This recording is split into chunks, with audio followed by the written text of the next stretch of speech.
So I've had the opportunity to observe science by covering both basic science and the policy and politics of science. So I'm probably more aware of some of these issues.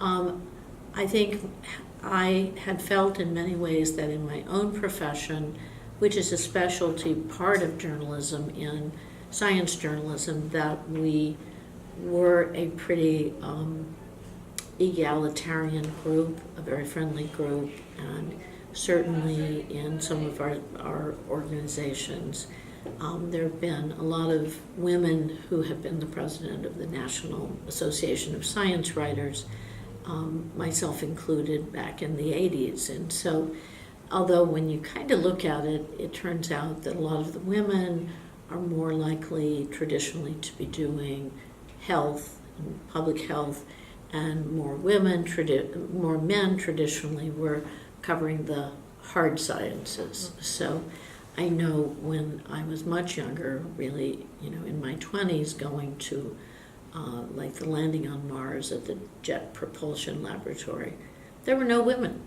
There were 2 women reporters, myself and another who had been there, who was a regular. And it was kind of a gang of men, and so that was always a very male part of it.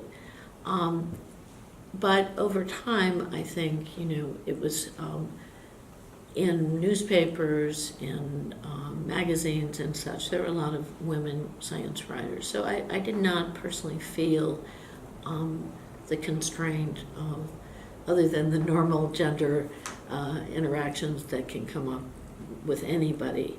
But I think we were shocked when, within the last, maybe about 4 years ago, within the last 5 years, where we encountered in science journalism a case of someone that we thought was a very encouraging person to young, as it turns out, women. And because the dynamics of journalism have changed, and it's like many other fields, so there are fewer jobs in institutions and many more so-called freelance, and so they may not have an office, they are looking for editors, they're looking for help, and without really noticing it, they were in obvious vulnerable situation with men in power, men who could help them.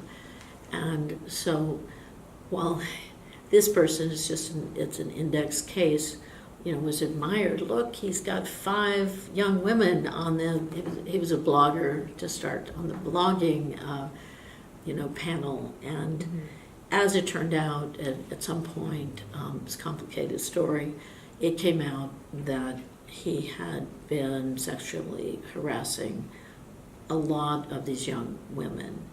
And it's a complicated story, as all these are, but it was quite shocking and painful, and initially people not believing, and just, that can't be true, and because he was well liked. And so enough women came forward, and so we had our moment of double X conferences talking about women in science journalism, what some of the problems were for younger women, what some of the problems were for older women. So, and in journalism in general, I did have a panel here at the Kennedy School 3 or 4 years ago, which was, sexism in science and science writing, and some of the same issues are very common.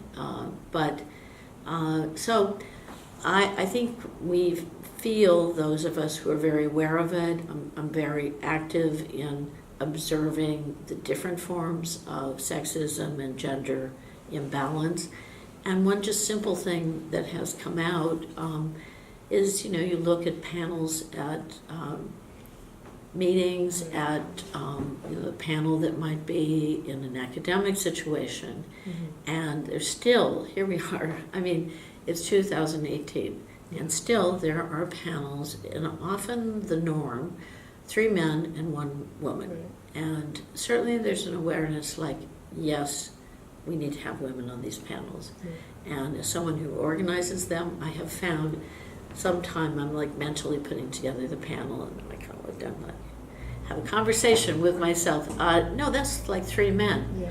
But they might be the 3 men that I know say in energy, because there's more men covering energy than there are environment. So everybody has to kind of check, and I think there's more pressure to pay attention. Social media has both helped and harmed, and so there's been a certain amount of shaming of people taking pictures of panels, and I forget what that hashtag was, and making people aware, like, I haven't really thought that hard, or how it's an all-male panel and the moderator is a woman, so that still happens, and it's kind of without awareness. And I think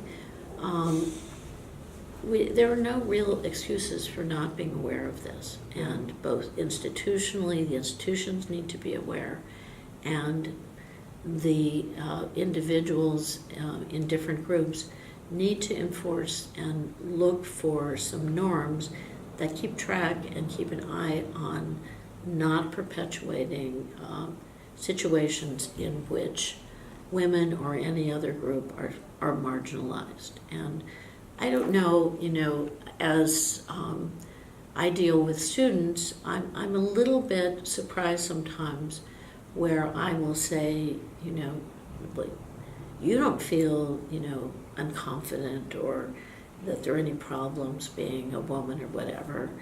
And sort of reluctantly they'll say, well, yeah, I really do. And so I think we need to be aware that even the smart, savvy generation of women who are going into college and then going out, they have still been hit by many of these stereotypes and indirect messages where they don't feel that their voice is as strong, they are more hesitant, they may, in many ways. And so I think we really have to work and not assume.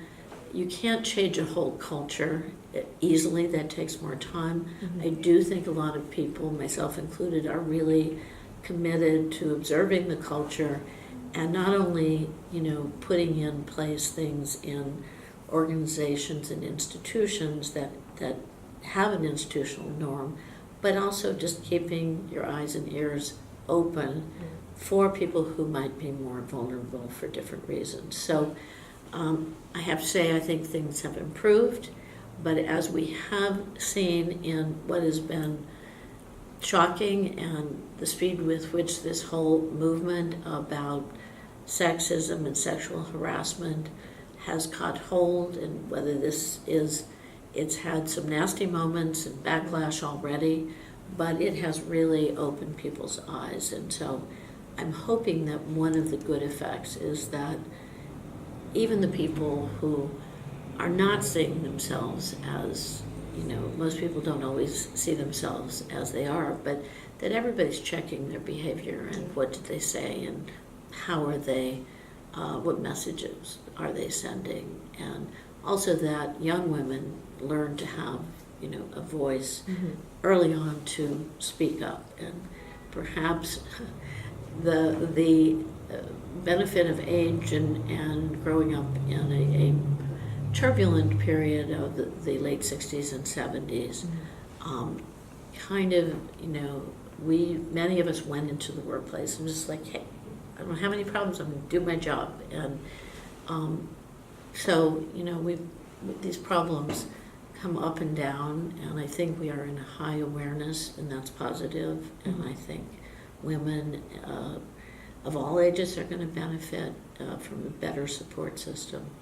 And I myself am most concerned about the next generation. So I hope women around Harvard are supporting one another, which I think they are, and also they have women in leadership positions who are good role models, who are supporting and reaching out, and where they feel comfortable to get opportunities, and really not having stereotypical breakdowns, but instead positive messages that women can do anything that men and others can do, and that's not really, a good way to define people, to say the least. And I also don't want to say that women are, much superior, although I think sometimes women have to work harder and achieve more to get to the same position of power and recognition, and so they work hard,